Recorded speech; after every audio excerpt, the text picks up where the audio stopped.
Hello, everybody. Thank you very much for joining us today. For those of you who don't know me, my name is Peter Llewellyn. I run the services at medcommsnetworking.com. That's information services, activities, support for the global medcoms community, by which I basically mean people who work in and around medical communications, medical education, medical publishing, and indeed people who want to join the business. So you'll find lots of activity at medcommsnetworking.com. You'll find lots of information for people who want to join medcoms at firstmedcomsjob.com. And let's put it up front, assuming everything goes well today, we will have the recording up on NetworkPharma TV later on today, where you'll find 300 plus videos now. So it's quite a useful resource of content there for people who are in and around the global medcoms community. Okay, so these webinars are great because they allow us to involve people from all over the world, and that's audience and also speakers and panelists. Today, I'm absolutely delighted we've got the guys here from Highfield. So we're going to talk a little bit about their perspectives on what's been happening over the last year and working during the COVID pandemic and so on, and some of the things that come out of that. So I'm not going to say very much other than just hand over to Amber. We're gonna have a presentation and then we're gonna have a Q&A. So guys in the audience, please be ready. You've got a couple of text boxes there to send us your comments, observations, and questions and so on. So Amber, over to you. Thank you. Thanks, Peter, and thank you so much for inviting us to talk today. We're really excited to be here.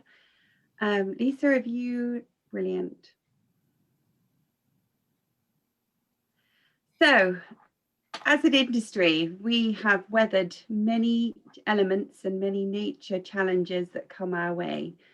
Those of you who can remember the ash cloud scenario that launched on us a few years ago, we then had the issue of being stranded somewhere over the world in some far-fetched place, or desperately trying to get to a symposium which was planned at the other side of Europe, seeing how many different trains we could catch.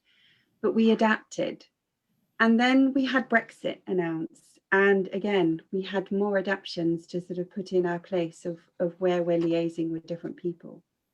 And then a year ago, exactly today, the first lockdown measures were announced, and the health secretary asked us all to work from home. We could only go outside for 1 hour of exercise, or we could go and get some food. And we learned new phrases like social distancing, air hugs, you're on mute, Zoom fatigue, and then new skills that we hadn't seen or used before, like learning to use jigsaw puzzles. So all of this has kind of come upon us personally and with our insights in how we work. And as Highfield today, we just wanted to share with you a particular couple of things that we have noticed from our perspective. So without further ado, I want to introduce you to who is in our team today and my fellow participants here from Highfield Communications. So my name's Amber, and I'm the Managing Director here at Highfield Communications, and I'm delighted to be here today. And I've been in the industry for over 20 years now, started first of all on the pharmaceutical side of the business, and spent the latter part of the years in the communications part of business. Lisa, let me introduce you. Thanks, Amber. So I'm Lisa, Senior Account Director at Highfield. I've been at Highfield for close to 1.5 years, but I have about 17 years experience in medcoms, working at various different agencies. Sue. My name's Susan Allen. I'm a Senior Scientific Advisor at Highfield. I've been with Highfield for probably 10, 12 years now, and I've been in the industry for more than 20. Unsurprisingly, as a scientific advisor, I come from an academic background, and then following several postdocs, moved into medcoms and have had a selection of roles from content generation through to account handling. Lindsey. Thanks, Sue. Hi, I'm Lindsey Pritchard. I'm an account director here at Highfield and have been at Highfield now for 9 years. Thanks very much. So just to give you a brief introduction of what we're going to go through today, we'll introduce very quickly who we are at Highfield, but then really importantly, get into a couple of insights that we wanted to talk about during this COVID era that we've been dealing with, particularly looking at thought leader engagement, and also some insights we're seeing in terms of case studies, how it impacts what we're doing. And there's a small survey that Lindsey is going to mention as well that we have going on. So moving on to describe who we are. At Highfield, communicating with science, integrity, and impact is very much what defines us and how we work. Science very much is at the core of our strategic thinking. It really enables us to make sure that we've got ultimate communications in the way that we reach out, and that we have very clear education based on scientific thinking. The next slide shows just a really lovely word cloud that nicely demonstrates the key things that people think of when they think Highfield. In particular, as well as our independence and the real partnerships that we establish. So some of our clients have been with us for 17 years. You can really see a couple of key things that come out, which is why we wanted to share these particular insights with you today. So you can see thought leaders, how we work with thought leaders comes out, and also our scientific acumen and scientific insights. So let's get straight into it, and let me hand you over to Lisa to start talking about thought leaders. Thanks, Amber. So one of the things I love about working in MedComms is the fast pace, and nothing's ever the same, and we're often having to think on our feet. So dealing with the impact of COVID on thought leader engagement has brought all sorts of challenges, but lots of opportunities too. And at Highfield, we've risen to that challenge to ensure we've maintained high-level thought leader interactions, which has enabled us to continue to deliver exciting programs for our clients. So thought leader engagement's at the heart of many of our MedComms programs, and I'm going to focus specifically on those high-level interactions where a lot of our strategic success often comes from the insights we get from these advisory settings. So building and maintaining strong and long-lasting thought leader partnerships can provide huge value throughout the product lifecycle. Thought leaders provide insights about the clinical landscape, the unmet needs, and the value of the science. But then it's down to us to understand the strategic implications for our clients' products and develop actionable deliverables that are relevant to the clinical audience. So close collaboration builds trust, and that's built on the scientific acumen and integrity. And when you've worked in a therapy area for some time, well-established relationships are personal and allow for informal feedback. And so from a strategic perspective, this is ideal to test and validate ideas with these important stakeholders.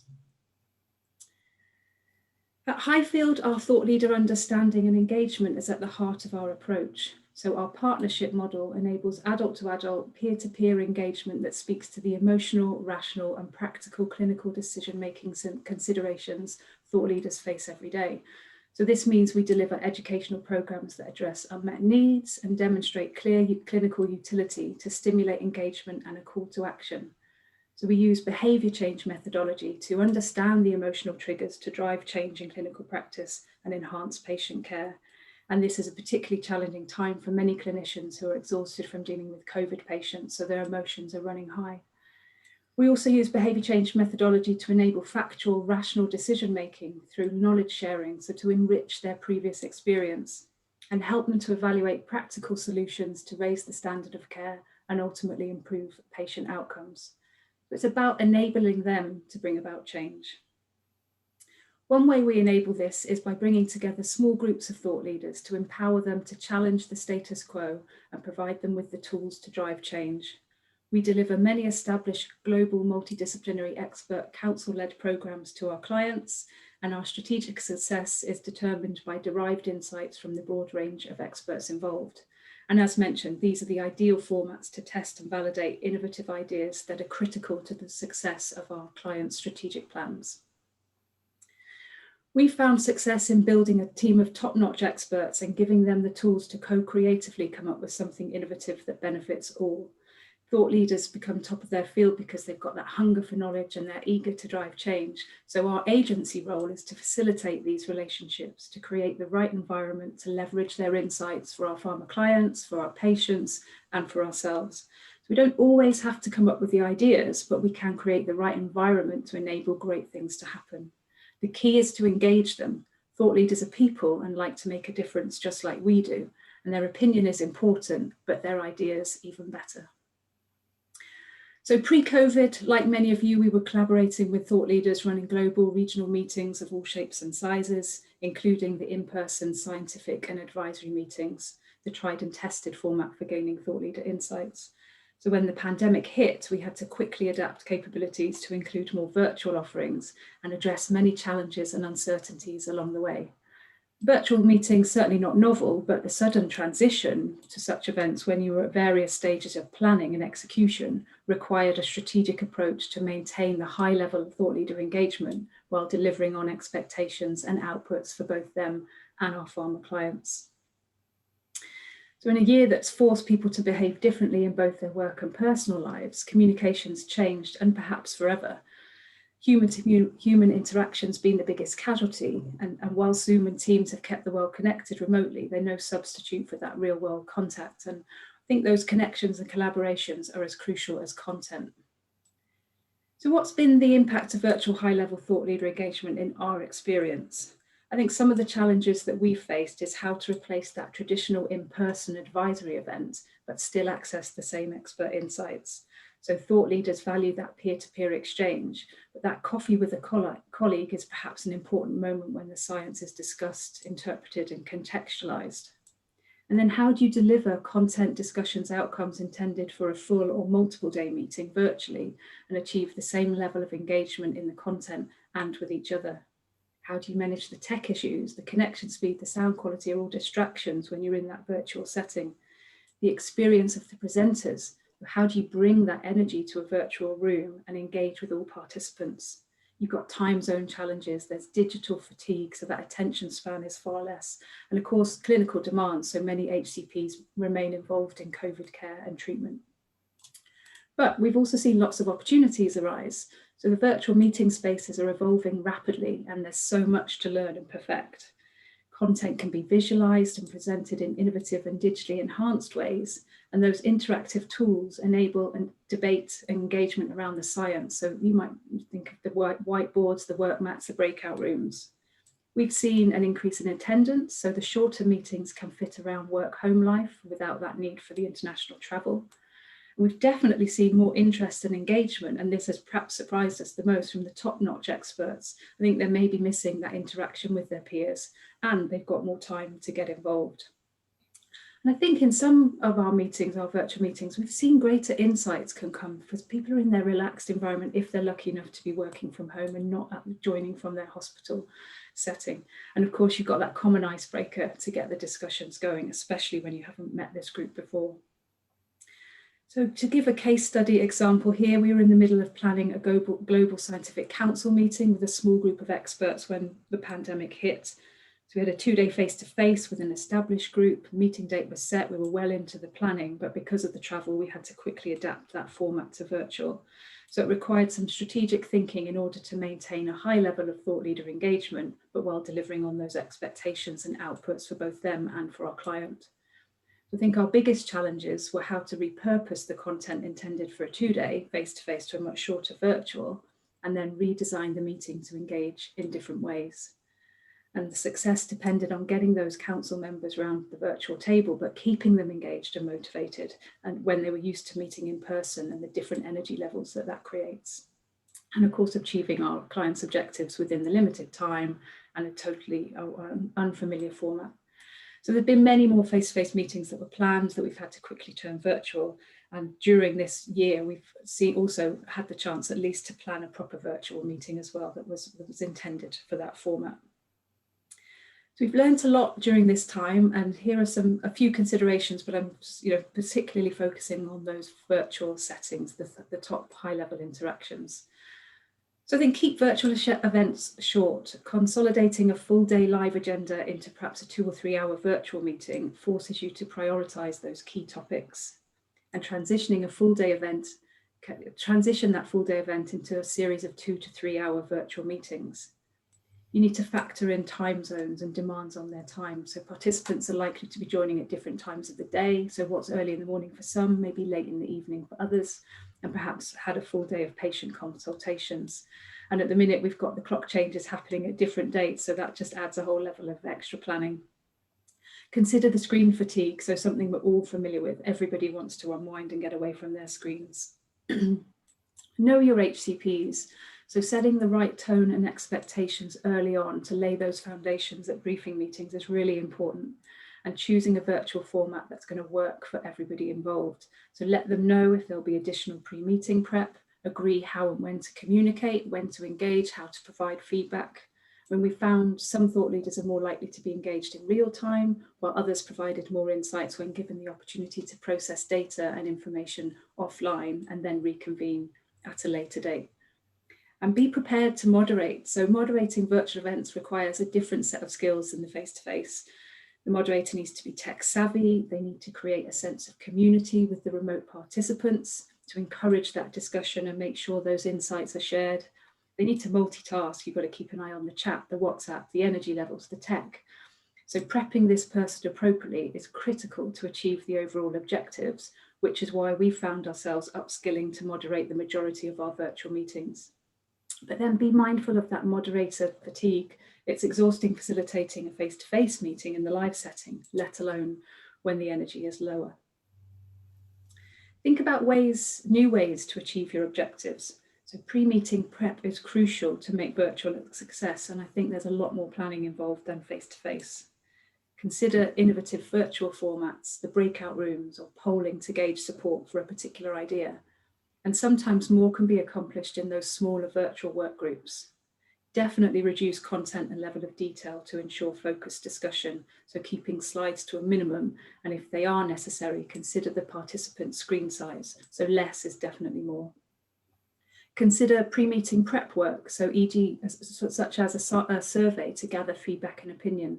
So this enables a focused virtual meeting, which then could be capped off by an offline iterative feedback session to reach consensus, for example. And allow participants time for reflection, time away from the virtual meeting to review and process information in order to make those meaningful contributions. They may well have done that in the face-to-face setting over dinner. Use the digital platform and interactivity wisely. So I think we all got excited about the tech, but too much tech can be distracting. So you need to really focus on how to enable those meaningful discussions, and not forgetting I'm very much focusing on those advisory settings.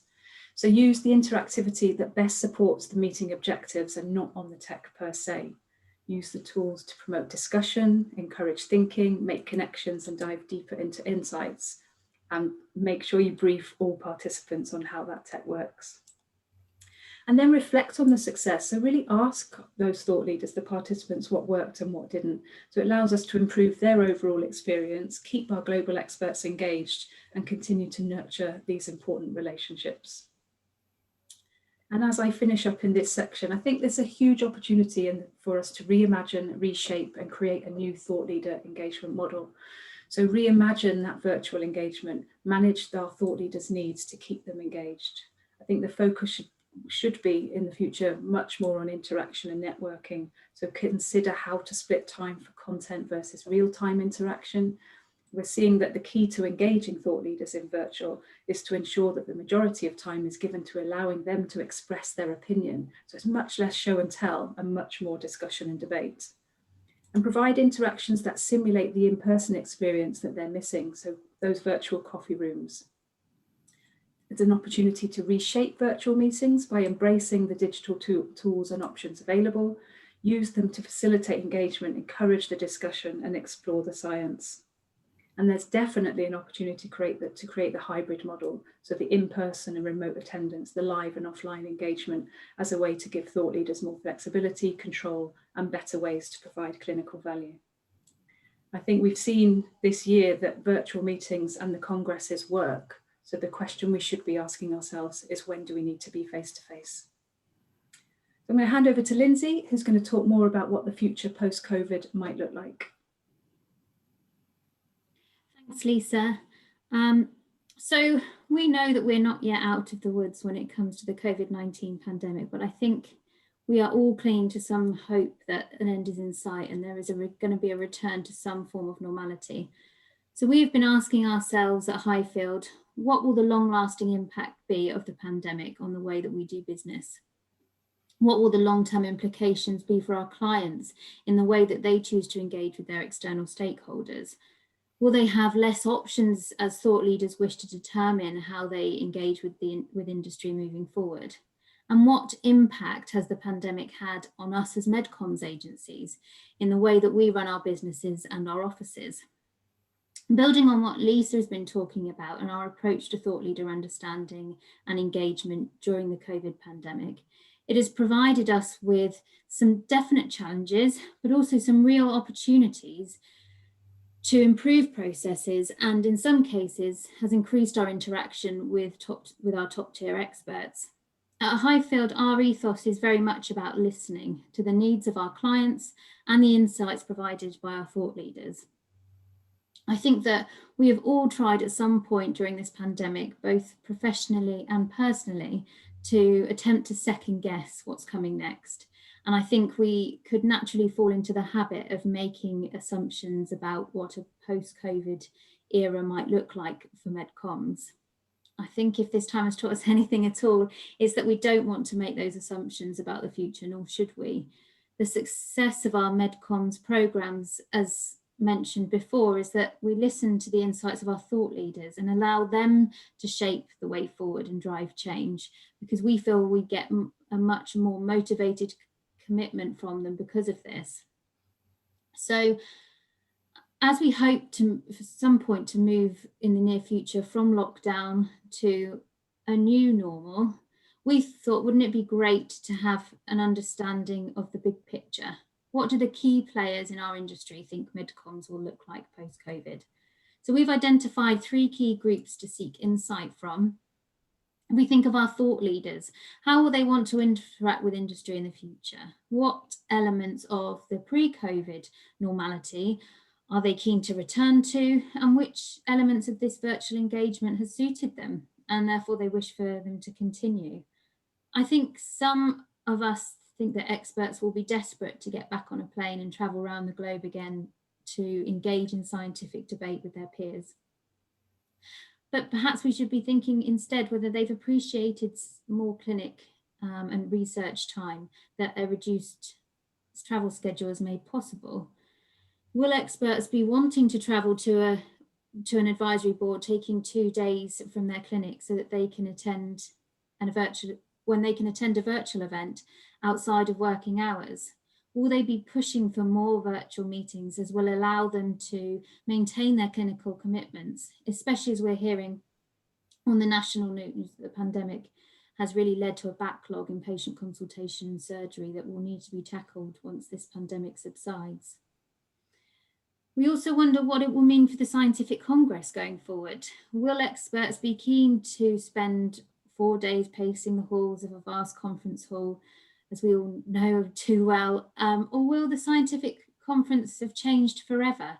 Will the hybrid model mean that we will watch the relevant sessions on demand at a time that suits them? Or I wonder whether the scientific congress will continue to attract the jobbing physician who can work a digital experience much more easily into their daily practice. Perhaps scientific societies will look to push content throughout the year rather than try and cram a vast amount of content into 4 days. And I think for before COVID-19 hit, we had our reservations about the transition to digital formats, as we thought some of our, shall we say, more experienced thought leaders just wouldn't entertain the idea, but we have seen all thought leaders really embracing the technology available. So have the barriers to working virtually finally been broken? And I think if we think also about our clients, the pharma companies, the development of the COVID-19 vaccine has been an obvious success for the industry and highlights the progress that can be made with international collaboration and obviously huge amounts of investment. But thinking about MedComms more specifically and the teams that we work with, what progress has been made? Is there much more collaboration within internal teams, or has the virtual environment meant much more siloed working? I think some project teams will perhaps have noticed a fall in their budgets, and has this meant more or less innovation? We would like to get a feel from our clients long term. How do they see their interactions with thought leaders changing? Perhaps they're happy with the level of engagement that they've had with thought leaders during this pandemic. As Lisa mentioned before, has the access to top tier thought leaders improved actually during this time, as they've got less travel commitments and can therefore attend more meetings? Will the digital meeting take preference over a face-to-face interaction? Will there be much more scrutiny over the format of the meeting, needing to justify spend on a face-to-face event that can possibly be delivered virtually? And what might be the likely justification to incur those costs? Will the investment still be made in face-to-face congress activities? Has the pandemic meant the death of a physical exhibition, for example, as clients look for more enduring investments? And finally, for us as MedComms agencies, what impact has this year of working from home had on us all? Has the acceleration into the digital world changed the way we work forever, perhaps? I think that from Highfield's perspective, we are looking at what we have learned from this experience that we wish to build upon when normality returns. What processes have been streamlined? Have we become more efficient in certain areas of our business? What skills have we learned? I think we will all admit that we're suffering from Zoom Teams fatigue, but is the virtual interaction here to stay in place of face-to-face interactions, not only with our clients, but also our colleagues? What impact will travel time have on the volume of work we can deliver? I don't know about you, but in a normal environment, attending a face-to-face meeting would mean you couldn't attend another meeting that same day. But without the travel commitments, that is possible. But should we question whether it's preferred or best practice? It certainly can be harder to justify why you can't do back-to-back meetings. And will we all be running back to the office, or will we have got comfortable working from home? And what does that mean for future team collaboration? Will we need to make our offices much more desirable to encourage people back to that collaborative space? Now, raised a lot of questions, and I think there are questions that no one really yet has the answers to, but we would love to get individual thoughts and feelings about what you think about the future. We want to utilise our trusted relationships with our clients and our respected thought leaders, and ask you too to support through the help of MedComms networking to provide your insights as the wider MedComms community to get a clear picture of people's wishes and desires of what the post-COVID era could look like via an online survey. Our focus will be on what has worked well during this pandemic that will remain in current practice. What challenges have we faced that we can no longer do, that has not been possible to do virtually, that will see us reverting back to pre-COVID approaches? And also, how will we need to continue to adapt to find a new middle ground between these digital and face-to-face formats? We would really appreciate your insights, and we will be analysing those results and be presenting our findings in perhaps another MedComms networking session like this, or a short publication in the near future. So thank you very much, and please allow me now to pass on to Sue, who will kindly be sharing with us a scientific case study of the impact of COVID on the delivery of medicine. Super, thank you, Lindsey. And I think the thing that's shown to us is over the last year, COVID has required us as MedComms agencies to be tactically and indeed strategically nimble, and to recognise that things need to move and change and to move fast. So in the next few slides, I'm going to talk about the impact of COVID from a client's perspective, and how that requires us as MedComms agencies to examine where we were with our clients before COVID and where we go forward, looking specifically at our points of intervention and points of communication.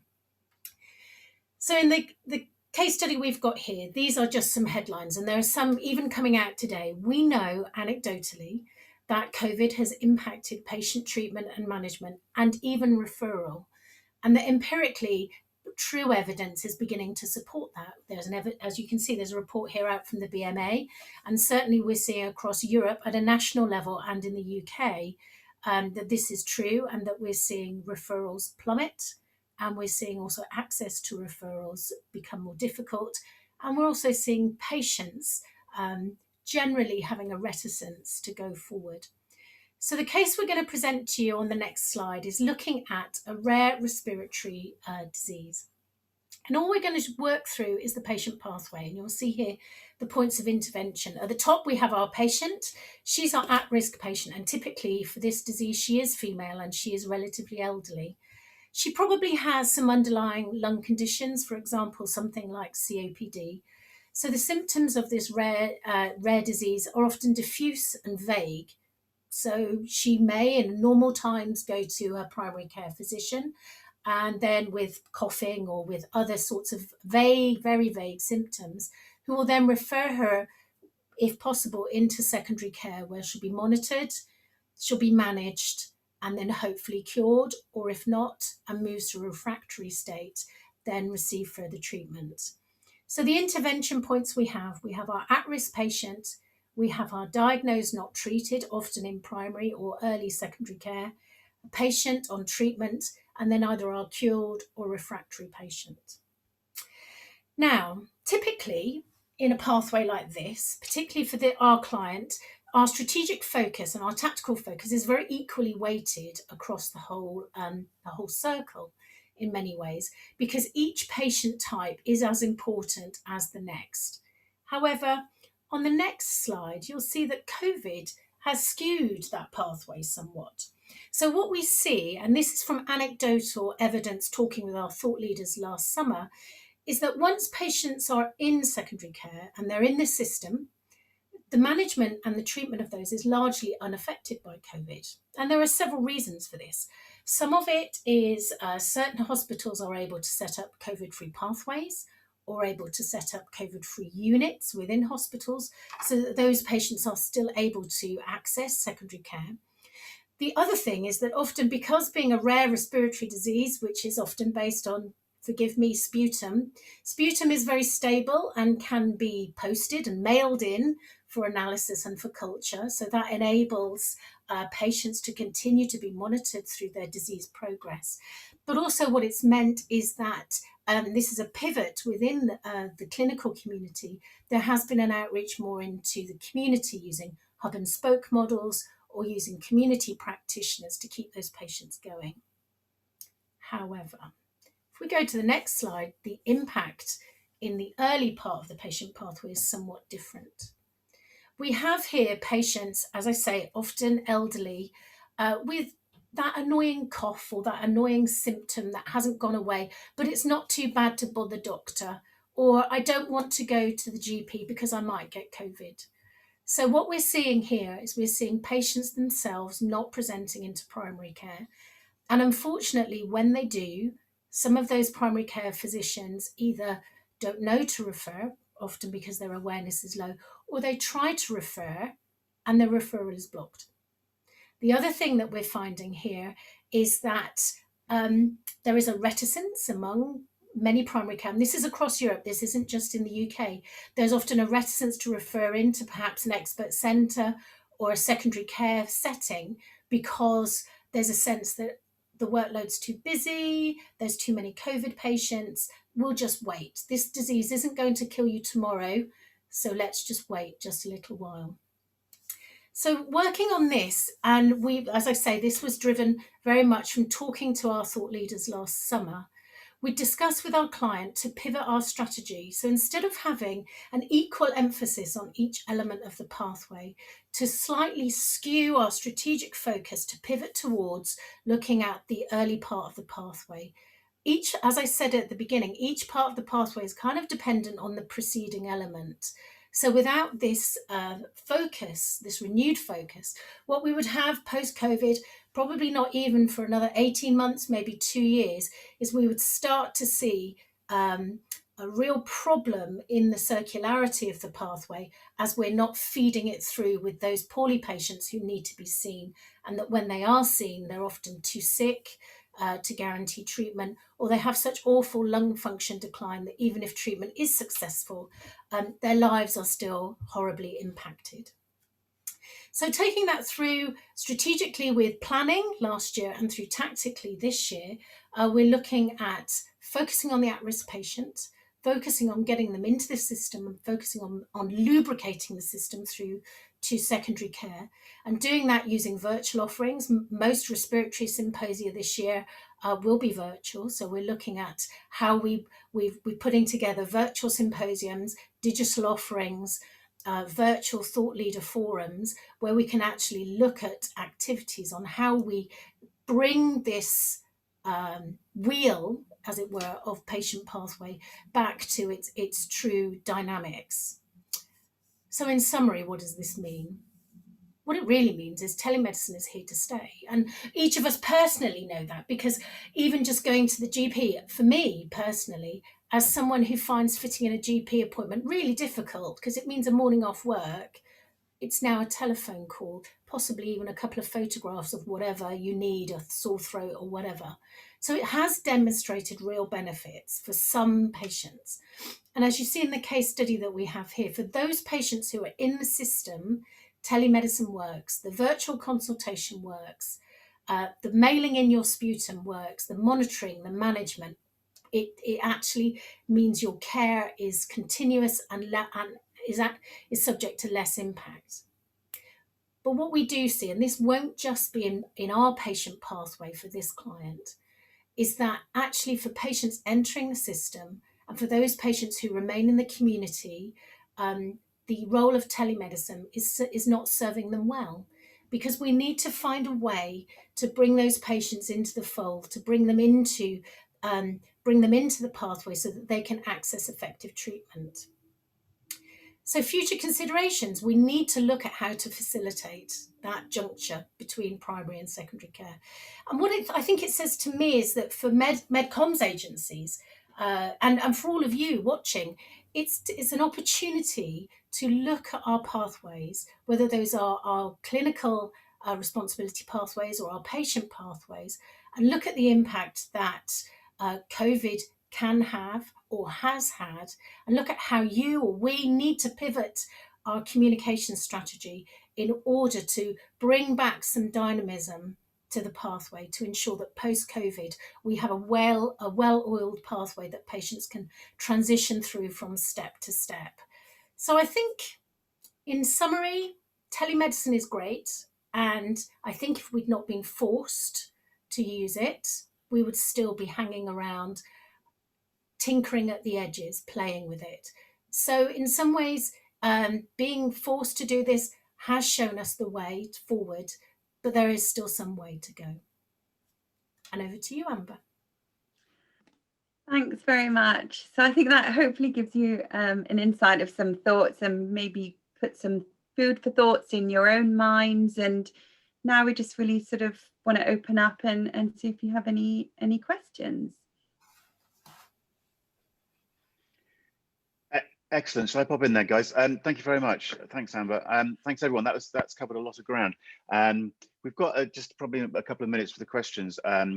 So those of you in the audience, if you can use your text boxes, so you've got a chat box and a Q&A box. Send in your questions and your observations and your comments, and we'll try and weave that into just a few minutes of conversation. I think I find a lot of this fascinating. I think you've sort of implied and said in the conversation there several times how the last year has accelerated stuff, and sort of I think you used the words we've been forced to do stuff at the end there, which is I would sit here and go, well, I've been banging on about some of this stuff for years, but the last year has just made people try it, find out it works. And what I find interesting, and Lindsey, you produced a long list of quite interesting questions there, which all of which I could spend quite a long time talking about. One of the things I find fascinating is people are reacting in such different ways to all these things, and perhaps Lisa, maybe come back to you a little bit with your thought leader program and so on. It was all very positive what you were saying, but actually it's all very individual. So when you run a virtual meeting for a bunch of thought leaders, some of them love it, some of them don't. You probably get the ones who love it there and the ones who don't not. And people are trying to come into this in very different ways. So you've probably got somebody who's saying, oh, it's great, I'm sitting at home, I can join in at a reasonable time. You've got someone else, I think you said, it's 2 o'clock in the morning for them. Someone else who's trying to do it while they're actually in surgery or something, because now I can off my mobile phone. I just think that aspect is fascinating, because it's the practicalities of what happens that is going to be interesting. We can all say, what would you all like to do? And we'll do what you want us to do. But actually, to some extent, the way it used to work was quite easy, because either you did or you didn't, or you put up with it or you didn't. But now we've sort of given everyone all these multiple options to join in. I just wonder how you're finding the thought leaders in practice, are really reacting to this sort of stuff? And I'm asking for a very honest answer here. I suppose that's what I'm trying to do. What are they really? Are they really as positive as we like to think they are? And are they all coming in trying to do things in such different ways that actually in the middle you've got a multitude of different solutions that you're trying to provide for these people? Do you see what I'm trying to say? I find that I see what you're quite trying to say, and I think it opens up. I'll sort of start off and let other people sort of contribute what they're thinking, but I think to be honest, a lot of us were expecting there to be a lot of reticence and a lot of nervousness and a lot of uncomfortableness. But I think all of us have been on calls where we've even been managed to teach our grandmas how to do things, and that's the practicality of it. I think if I think of a recent example that Sue and I were involved in very recently, we had a meeting that was taking place, a global meeting across several time zones that we mentioned about. And I don't think that meeting would have been able to take place at the time that it did, the speed that it got together. It still takes time to prepare because, as Lisa referred to, there's a lot of stuff we do in front. But also there's things that are happening that would never happen before. So, for example, one of the participants was actually on holiday, but still chose to join because, as Lisa and Lindsey pointed out, it was just a few hours of his holiday. Whereas if that scenario had come about before this lockdown scenario, then I can't possibly come, I'm on holiday. So I think it's giving us other options that are available. There will always be an odd thing, but I have to say from my personal experience, I haven't noticed one totally negative, impossible situation at all. In fact, I think it's been quite a surprise that it's been quite the opposite. I think the other thing we've noticed is that there's a real willingness to participate in the stuff that we send them before the meeting, that's agreed for before an interaction before, because there's a benefit for them that the meeting itself is much shorter. So like we talked about, we're really focusing on those key things that we really want to discuss with them. So, the things we're generally noticing is that actually, no, it's not that negative thing that we're expecting. I think there's some real truisms here in making sure that we don't overcomplicate what we put in front of people. At the end of the day, if we're having an advisory board, that's exactly what we want, advice. So let's make the forum in a format that we can enable as much as advice as possible to be shared without being complicated by different formats and techniques. But Sue, Lisa, Lindsey, anything else to add? I think for me, it means in advisory boards, you can't have any fat, you can't have any chaff in there. You need to really focus on the questions that you really want advice on because you have such a short amount of time. And certainly it was pointed out in Lisa's presentation over the last year, much more is how as an agency you become moderators, primarily because clinicians either don't feel comfortable or more often because they actually want to get involved with the discussion, and trying to moderate and be a participant has become too complicated in the virtual space. And so actually allowing the agency to moderate and to ask the questions and to facilitate the discussion has fallen much more onto us in the last year than perhaps at any time before that. And what about sort of relationship building? It's sort of an obvious question, I suppose, but functionally this can work really well with a group of people who know each other. But it all has to start somewhere, and a lot of what we've done over the years with advisory groups, whatever, is build relationships. And part of that is sitting there having a cup of coffee and having a chat, sort of thing. Do you think we're just going to adapt, or do you actually think that's going to be a gaping hole as we go forward, and actually end up making it quite difficult? Because what I think I'm right in saying what you've talked about is groups of people that you've been working with, and you've transformed that into a virtual experience. But when you start from scratch, you say, right, whole new business group here, whole new therapy area, a whole bunch of new opinion leaders. How much more difficult is it going to be, do you think, to build the relationships that enable those meetings to happen effectively? Do you see what I mean? Lisa, Yeah, I was going to go to Lisa. And oh, sorry, go on. Some of the examples we talked about just now, they actually started in the virtual format, so we had no relationship with them before. I think what we're also noticing, if we're doing a briefing, previously you may brief on the telephone, so you won't see their face, you wouldn't use technology, whereas it's quite normal now that they'll come back and say, oh yes, I can talk back, let's send you a Zoom link, and then you get that interaction straight away. So Lisa, I don't know if there's anything you want to add from your thoughts on that.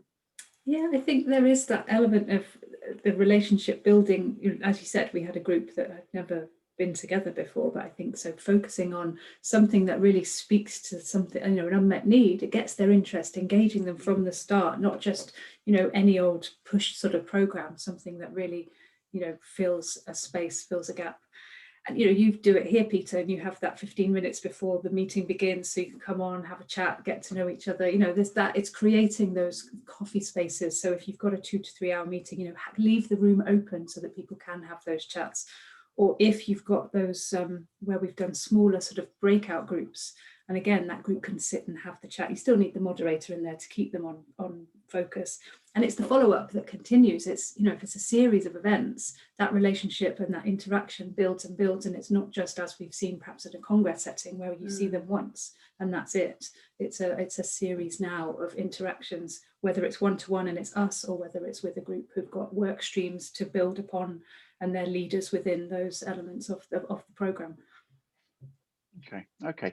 Look, guys, we are a little bit over time, so I just thought maybe Sue, just to sort of just to comment on Michael's question, does telemedicine really work for most patient conditions? So he's talking about, I mean, again, telemedicine, there's a lovely story about it, but there's lots and lots of people who might have problems. He's mentioning hard of hearing, partially sighted. What about pediatrics? Just answer Michael's question in a minute or two, and then we'll wrap this one up. Yeah. The patient groups that you've picked on, Michael, it's interesting thinking about pediatrics. Telemedicine in some ways for things like pediatrics can work really well, because at the moment across Europe, a child can only go in with one parent, whereas telemedicine allows a family consultation. So it allows both parents or grandparents or whoever needs to be there to all hear the same story. We know from cancer that patients block off what they hear in a consultation so that their ability to pass on to partners or family information is limited. With hard of hearing and partially sighted people, it's a much more difficult concept. And I suspect, I'm not an expert, but I suspect actually we need technology here to catch up. And it'd be interesting what your thoughts are on that. Okay. Is it interesting? Mark's made a comment. He works in the care home and telemedicine working really well there, sort of thing. Okay, look, I'd like to wrap up the recording part of this. I think there was loads and loads of really good information there and some ideas, and hopefully the audience will respond, and indeed anyone watching the video will come back to you. So on that note, huge thank you, and I know you're all very happy for people to contact you via LinkedIn and so on. So please do so. But for today and for the recording, I'd like to wrap this up with a big thank you to you. Thanks to the audience for joining in. As always, just to make the point, if you're interested in what we're doing, come to medcommsnetworking.com. All these videos are at NetworkPharma TV. You'll find loads of them. And if you're interested in joining MedComms, you'll find loads of information at firstmedcommsjob.com. So members of the audience, don't all rush away. We've got a few minutes to keep talking to the top of the hour, but huge thank you for that part of the session. Thank you very much. And everyone just waves and we stop the recording. So bye-bye and thank you very much.